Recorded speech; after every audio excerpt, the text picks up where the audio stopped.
Now, what is scientific management? This is the first technique out of 8 techniques of FW Taylor. Functional foremanship कहते हैं कि हर एक activity किसी एक superior के अंडर या एक बॉस के अंडर की जानी चाहिए, who is specialise in that activity. Actually main जो इसमें फोकस है वो ये कि प्लानिंग की एक्टिविटीज, जिसमें कौन इन्वॉल्व होता है प्लानिंग की एक्टिविटीज में, वो इन्वॉल्व होना चाहिए पर्सन जो मेंटल वर्क करता है, who is experience in doing mental activities. और दूसरी एक्टिविटीज होती हैं प्रोडक्शन की. प्रोडक्शन एक्टिविटीज वो जैसे laborious work, how to get work done by using machines, material and all resources. ये जो काम करने के एक्सपीरियंस लोग होते हैं उन्हें प्रोडक्शन एक्टिविटी को देखने का मौका मिलता है, उन्हें they are experience in that only. तो एक तरह से ये पूरे सिस्टम को अगर हम कहें, पूरे स्ट्रक्चर को डिवाइड किया जाता है कुछ इस तरह से. ये देखिए, लेट्स हैव अ लुक. ये है फंक्शनल फॉर्मेनशिप का स्ट्रक्चर. कहा गया कि एक फैक्ट्री मैनेजर होना चाहिए सबसे ऊपर, और उसके अंडर काम जो है वो डिवाइड किया जाए किसमें, प्लानिंग इंचार्ज में एंड प्रोडक्शन इंचार्ज में. Now who is the planning incharge? मैंने अभी बताया ना, there should be separation of doing activity and mental activity. ये देखिए यहां पर मेंशन भी है इसके बारे में, जो डेफिनेशन है. Taylor suggested separation of planning and execution functions. He said, functional foremanship is an extension of the principle of division of work and specialization to the shop floor. मतलब क्या कहा गया कि टेलर ने सजेस्ट किया कि separation होना चाहिए प्लानिंग एंड एग्जीक्यूशन फंक्शन में, और फंक्शनल फॉर्मेनशिप एक एक्सटेंशन है प्रिंसिपल डिवीजन ऑफ वर्क की. Division of work principle Henri Fayol की बात कर रहे हैं. The first principle we did out of 14 principles, उसकी एक्सटेंशन है कि किसी एक नेचर की एक्टिविटी वही पर्सन करे, वही रिस्पॉन्सिबल हो उसके लिए. Taylor proposed 8 specialist. Each specialist is to be assigned work according to his और हर कैपेबिलिटीज और क्वालिटीज. ये स्पेशलिस्ट है यहां मेंशन. ये देखिए, प्लानिंग इंचार्ज के अंडर हम याद करते हैं ऐसे ट्रिपल सी डी, 3 सी 1 डी, यानी 3 क्लर्क 1 डिसिप्लिनेरियन. और ट्रिपल बी आई हम पढ़ते हैं प्रोडक्शन इंचार्ज के अंडर, या फिर उसको सरजी से भी याद कर सकते हैं आप. ट्रिपल बी आई मतलब 3 बॉस और 1 इंस्पेक्टर, और सरजी का मतलब है एस से स्पीड बॉस, आई से इंस्पेक्टर, आर से रिपेयर बॉस, जी से gang boss. Now will study about these all specialist, and this is what functional foremanship technique is all about. कहते हैं प्लानिंग इंचार्ज के अंडर जो पर्सन है, जैसे instruction card clerk. Now who is instruction card clerk? एक ऐसा specialist, एक ऐसा फॉरमैन, एक ऐसा इंस्पेक्टर कह सकते हैं आप, जिसका काम ही ये है, जैसा कि नाम सजेस्ट कर रहा है, instruction card clerk. This foreman lays all the instructions according to which the workers are required to perform their job. ये वो सारी इंस्ट्रक्शंस को ले डाउन करता है जिस तरीके से प्रोसेस में स्टेप बाय स्टेप सब कुछ किया जाएगा. फाइन, स्टेप बाय स्टेप से पहले हम ये बात करें तो ज्यादा बेटर होगा कि किस तरीके से जॉब परफॉर्म करेंगे. इसे कहते हैं dos and don'ts, what should be done, what should not be done. इन बातों का ध्यान रखना. इंस्ट्रक्शन कार्ड क्लर्क छोटी छोटी इंस्ट्रक्शंस को मेंशन करता है उन सब के लिए कि while doing work do this और डोंट डू दैट. जैसे रिसेंटली मैंने विजिट किया आईसीआईसीआई बैंक, तो मैंने वहां नोटिस किया कि कैशियर के पास एक पोस्टर सा लगा है जिस पर डूज एंड डोंट्स लिखे हैं. जैसे छोटी छोटी बातें, वाइल कैलकुलेटिंग कैलकुलेटर या calculating cash, close your door, because cash की कैलकुलेशन में कोई डिस्टर्बेंस नहीं होनी चाहिए, डोर क्लोज करके ये सब करो. एक छोटी सी बात कैशियर के लिए, टेलर के लिए. Another thing, keep the glass of water away from computer और मशीन्स. मशीन और कंप्यूटर से दूर रखिए ग्लास ऑफ वाटर. छोटी छोटी इंस्ट्रक्शंस. ऐसा करने के बेनिफिट्स हैं कि कुछ गड़बड़ नहीं होगा, चांसेस कम हो जाएंगे. ठीक है, पता सबको है, बट थोड़ा सा वो पढ़ने के बाद रिमाइंड करवा देता है वो. ना सिर्फ ये, बल्कि और भी कुछ इंस्ट्रक्शंस जैसा कि keep the machine of when not in use, ऐसी बातें। फाइन।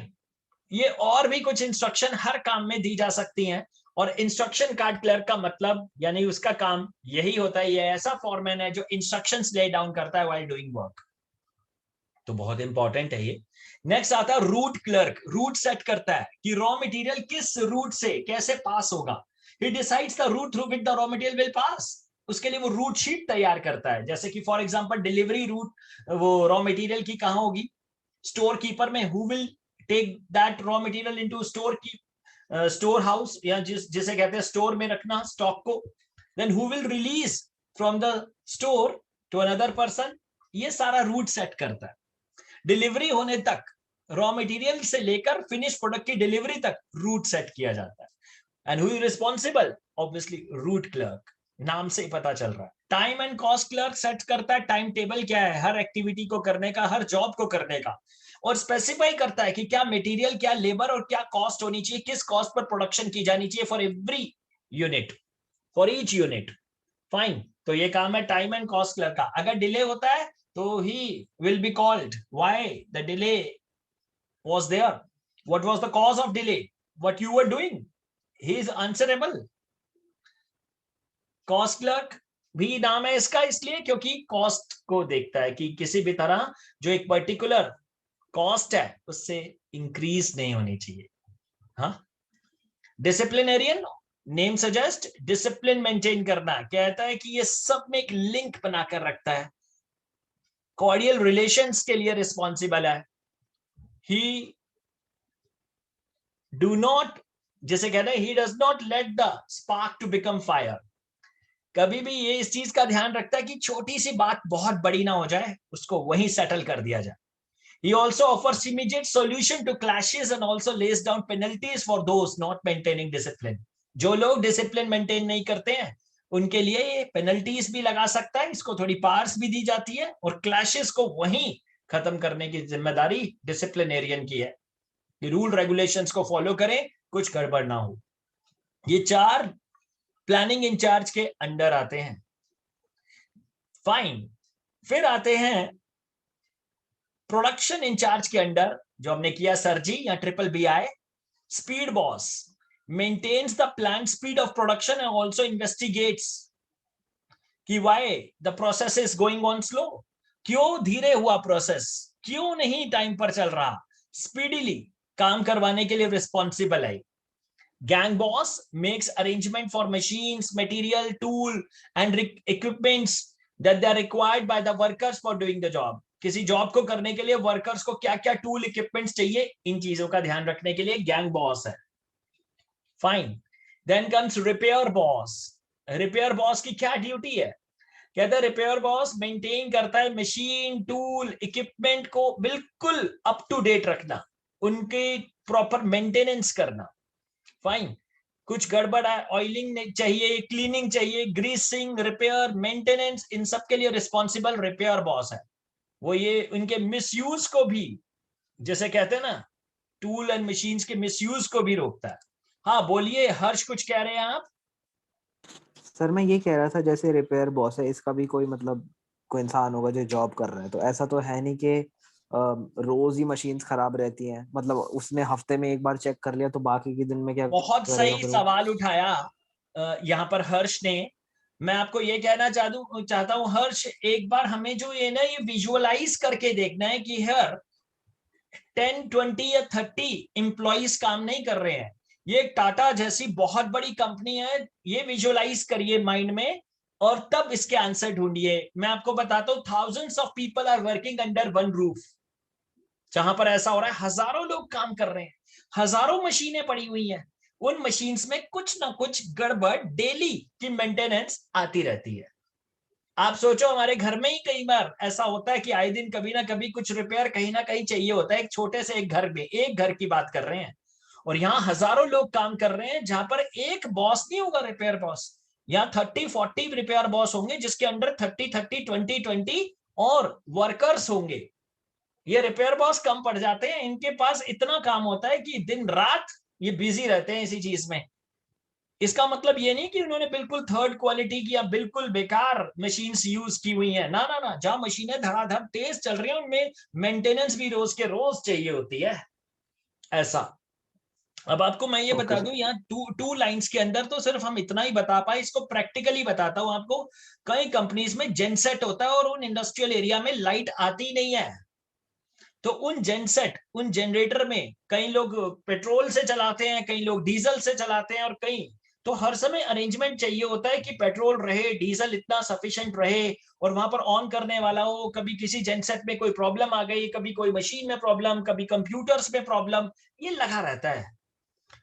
तो इसके लिए वो वहीं पर ही एक, जैसे कहते हैं ना, इन हाउस एक मैकेनिक को रख लेते हैं जिसका जॉब ही यही है कि किसी भी तरह की रिपेयर चाहिए हो तो वो वहां पर उसी समय मौजूद है, उसको परमानेंट एम्प्लॉय की तरह वहां पर रहता है। रिपेयर बॉस भी कुछ ऐसा ही करता है, सभी तरह की machines, greasing, repair, cleaning, oiling, क्योंकि मशीन्स बहुत सारी हैं, बहुत बड़ी बड़ी हैं, और हर मशीन की अपनी एक रिक्वायरमेंट होती है कि उसको रोज मेंटेनेंस चाहिए। कई मशीन्स को, आपको पता है, कई मशीन्स को रोज मेंटेनेंस चाहिए, उनकी अलाइनमेंट खराब हो जाती है कई बार, उनकी अलाइनमेंट, उनमें कई तरह की डाइज लगती हैं। हो सकता है काम कईयों का कम भी हो और ज्यादा भी हो, बट इसकी एक बहुत इंपॉर्टेंस है रिपेयर बॉस की। फाइन। अब मैं आपको जैसे एक छोटी सी बात बताऊं कि कई, एक टैक्सी कंपनी है, टैक्सी चलाने की, यानी ओला की बात करें या कोई और, ये तो ओला ने तो फिर भी अपनी प्राइवेट कोई नहीं रखी हुई है, सभी लोगों की है। लेकिन मान लीजिए एक ऐसी टैक्सी जहां पर 30 कार्स रखी हुई है, वो टैक्सी पे ले लगा रखी है, तो 30 कार्स में डेली कोई ना कोई किसी कार में प्रॉब्लम आएगी कि नहीं आएगी? Yes sir. आएगी, चांसेस है आएगी। चाहे वो बहुत माइनर माइनर प्रॉब्लम है, और किसी में कभी बड़ी भी आ सकती है, हो सकता है टायर पंचर हो जाता है, कभी आए दिन होता रहता है, किसी का ऑयल की वो लीकेज हो गई, किसी का कुछ, बिकॉज दे आर इन, मतलब कि डे एंड नाइट वो रनिंग है, रनिंग पर है, तो कुछ ना कुछ प्रॉब्लम रहता है। तो वही बात यहाँ पर है, मशीन्स के साथ काम कर रहे हैं तो रिपेयर बॉस तो चाहिए भाई। और इतने सारे लोग हैं, कई बार उन्हें उनकी हैंडलिंग गलत होती है जिस वजह से कॉस्ट बढ़ जाती है और मशीन को रिपेयर चाहिए होता है, तो इसकी ड्यूटी है भाई। तो एक रिपेयर बॉस को या कई रिपेयर बॉस को लगाकर उनका जो हेड है प्रोडक्शन मैनेजर कितना रिलीव्ड हो गया, because if there is some problem he is there, repair boss is there to tackle, उसे खुद इंटरफेयर नहीं करना पड़ेगा बार बार छोटी छोटी बातों में, और काम भी नहीं रुकेगा। अगर काम रुका, कॉल द रिपेयर बॉस, उनकी क्लास लगेगी और उन्हें दरवाजा दिखाया जाएगा कि अगर आपके होते सब हो रहा है तो आप क्यों ना चले जाते यहां से। इंस्पेक्टर नेक्स्ट होता है, जो कि राउंड्स लगाता है, इधर से उधर चेक करता है, is responsible actually for the quality. वो किसी भी प्रोडक्ट को निकालकर चेक कर सकता है। मान लीजिए लेस की या चिप्स की एक फैक्ट्री है जहां चिप्स बन रहे हैं, वो बीच में से कोई भी पीस निकाल के उसका टेस्ट चेक कर सकता है कि ये अप टू मार्क है कि नहीं, ये ज्यादा ब्राउन है कि नहीं, अगर है या कुछ गड़बड़ है वहीं स्टॉप करता है, सो दैट की action must be taken at the right time, so that कि सब कुछ खराब हो जाने के बाद एक्शन लिया तो क्या लिया, तब तो इतने ह्यूज लॉस हो जाएंगे। He has to see that workers work according to the standards of quality laid down by planning department। जैसा कि प्लानिंग डिपार्टमेंट में ने लेट डाउन कर दी गई है, उसने लेट डाउन की है, वैसा सब कुछ चल रहा है कि नहीं, इस चीज को चेक करने के लिए इंस्पेक्टर्स है। और ये कितने हो गए टोटल? 8। ऐसे उनके नीचे वर्कर्स होते हैं, वर्कर्स के बाद बात खत्म, वर्कर्स। और ये ऊपर हो गए, ये ऑपरेशनल मैनेजमेंट से बिलोंग करते हैं ये सब लोग। फाइन। और इनके ऊपर डिपार्टमेंटल हेड्स यानी मिडिल लेवल मैनेजमेंट होता है। तो ये है फंक्शनल फॉरमैनशिप की टेक्निक, जिसमें कहा गया कि कुछ स्पेशलिस्ट होने चाहिए। अच्छा, ये कई बार क्वेश्चन आता है कि फियोल के कौन से प्रिंसिपल को ये प्रमोट करती है टेक्निक, और कौन से प्रिंसिपल के अगेंस्ट है ये टेक्निक। तो जो जिस प्रिंसिपल को ये प्रमोट करती है वो तो ऊपर ही बता दी गई अभी बात, डिवीजन ऑफ वर्क, क्योंकि इसमें भी डिवीजन ऑफ वर्क हुआ है।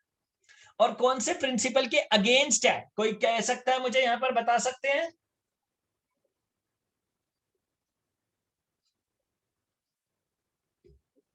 Yes, unity of command. क्योंकि यूनिटी ऑफ कमांड कहता है कि there should be one and only one boss above a subordinate. एक सबॉर्डिनेट के ऊपर सिर्फ और सिर्फ एक बॉस होना चाहिए, लेकिन यहां हम देखें वर्कर्स के ऊपर 1 2 3 4 नहीं, 8 बॉस हैं। हाँ, हालांकि वो अपने अपने फील्ड के हैं, बट हैं तो ओके। तो अगर क्वेश्चन आए कि किस प्रिंसिपल को वायलेट करता है, तो यूनिटी ऑफ कमांड। किस प्रिंसिपल को फॉलो करता है? Division of work.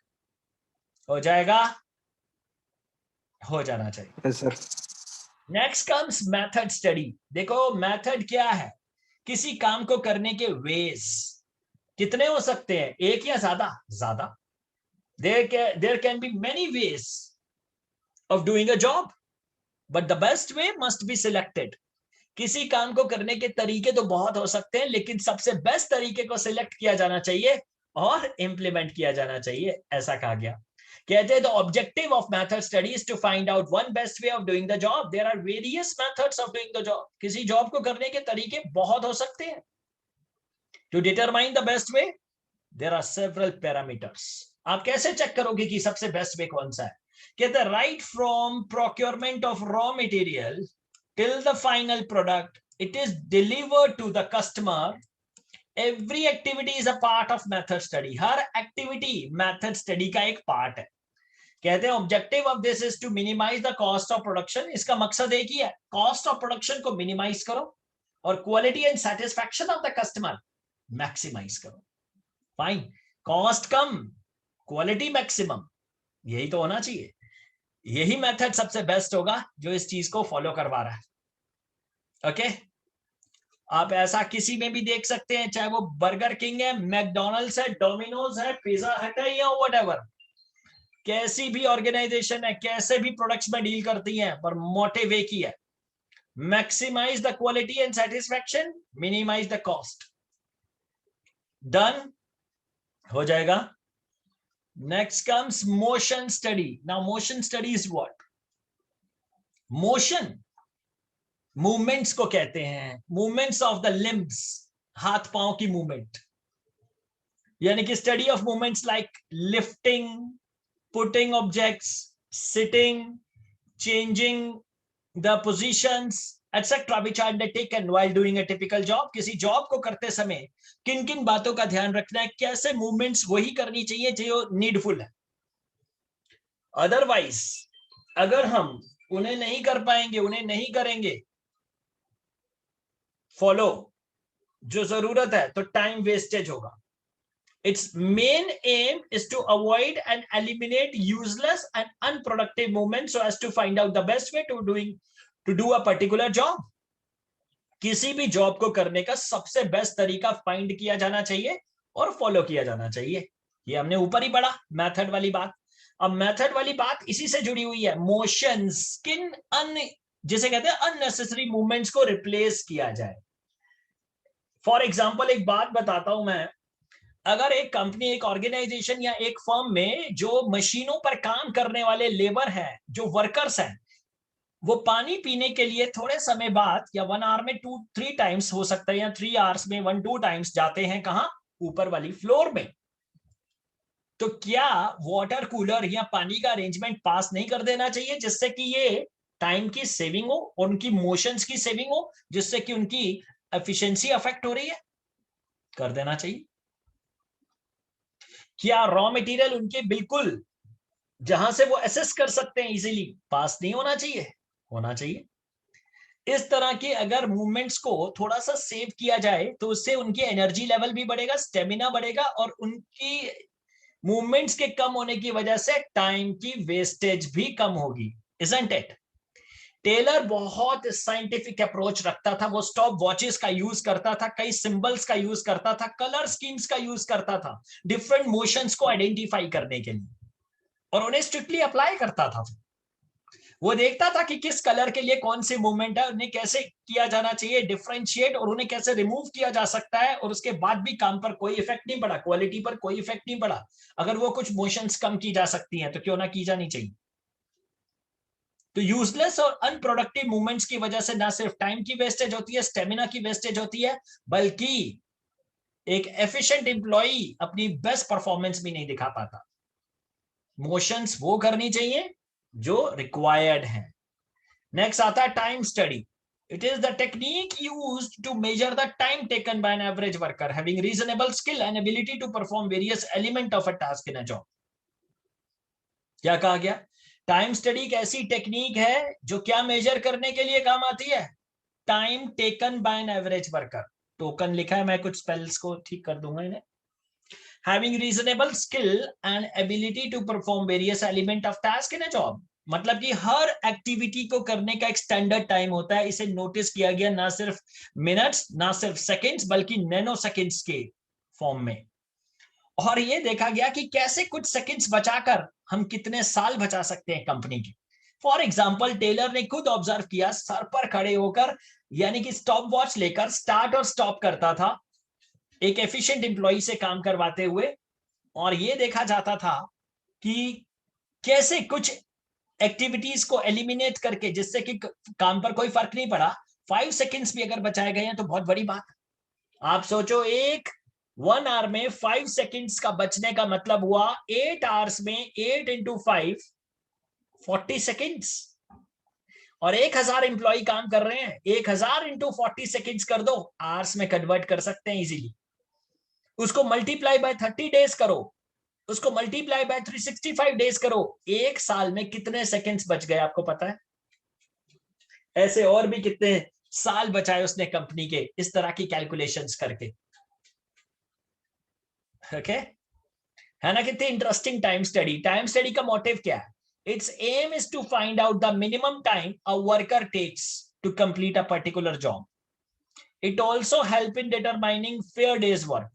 कहते हैं इसका एम है ये पता लगाना कि एक वर्कर को कितना कम से कम समय लगता है एक जॉब को करने में, या फिर यह भी पता लगाने में ये हेल्प करती है कि फेयर डेज वर्क, एक दिन की कितनी वेज होनी चाहिए, उसने कितना काम किया। सपोज देखो ये टेक्निक इतनी इंपॉर्टेंट है, आज भी उतनी इंपॉर्टेंट है और यूज की जाती है। फॉर एग्जांपल अगर आप सीसीटीवी कैमरा लगा देते हैं, वो भी एक तरह की ऑब्जर्वेशन है, और अगर आप ये चेक कर लेते हैं स्टैंडर्ड टाइम 8 घंटे में अगर 16 चेयर्स प्रोड्यूस हो पाती है एक एफिशिएंट एम्प्लॉय से, और आपकी फैक्ट्री में चेयर्स प्रोड्यूस करने का काम है सपोज, अब आपको वहां खड़े होने की जरूरत नहीं है, you go and do your job whatever you want to do, you don't need to present over there.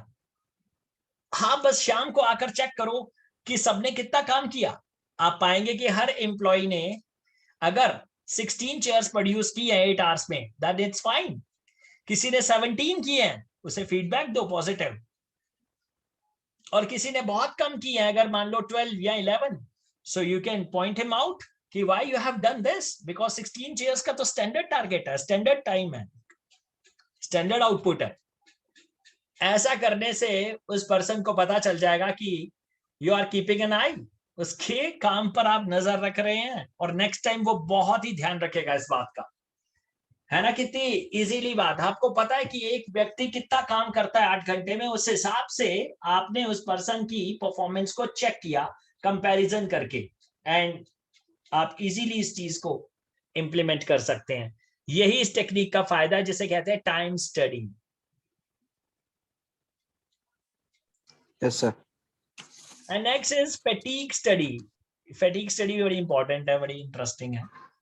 Fatigue का मतलब क्या होता है? फैटीग होता है tiredness while doing a job, या एक लॉन्ग वर्किंग आवर्स होते हैं तो टायर्डनेस आ जाती है, थकावट आ जाती है। You need some pauses, you need some break to regain stamina.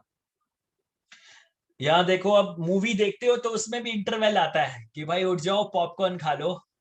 हाँ, क्रिकेट के मैचेस होते हैं उसमें भी टी टाइम होता है, रिफ्रेश हो जाओ, प्लेयर्स के लिए भी और जो ऑडियंस है उनके लिए भी, स्पेक्टेटर्स है उनके लिए भी। हाँ, fatigue means physical and mental tiredness that has adverse effect on the worker's health and efficiency। किसी की भी हेल्थ पर और एफिशिएंसी पर एडवर्सली, जैसे कहते हैं एडवर्स इफेक्ट डाल सकता है। चाहे कितना भी पावरफुल हो कोई इंजन, लेकिन अगर उसे रेस्ट नहीं करवाया गया तो एक दिन धुआं निकल जाएगा। कई बार हम कहते हैं नहीं हम लोग कि भाई एसी भाई 2 दिन से चल रहा है आपके घर का, कुछ उसको स्टॉप करो, ये तो जल जाएगा बिल्कुल। या कई बार क्या कहते हैं, कोई पर्टिकुलर मशीन है उसको रेस्ट दो भाई, 2-3 आवर्स का रेस्ट दीजिए। तो रेस्ट इंटरवल्स लैपटॉप गरम हो। हाँ जी, the rest interval will help one to regain stamina and work again with the same capacity. और वो स्टेमिना फिर से रीगेन कर लेते हैं, जैसे ही हम थोड़ा कोल्ड ड्रिंक पी लेते हैं या फिर कोई चाय पी लेते हैं अपने टेस्ट के अकॉर्डिंगली, कुछ गेम के अंदर फिर से स्टेमिना आ जाता है। फिर से एनर्जी लेवल हाई हो जाता है। ये जरूरी है, ये जरूरी है। ऐसा ही बस यहाँ पर कहा गया है कि फैटीग स्टडी इस चीज को हेल्प करती है फाइंड करने में कि कितने इंटरवल्स या कितने पॉजेस चाहिए while doing a particular job और long working hours. Fine. So there can be many courses for fatigue like long working hour, doing unsuitable work, उसके लिए pauses देने चाहिए। ठीक है, इससे आगे नेक्स्ट हम करेंगे।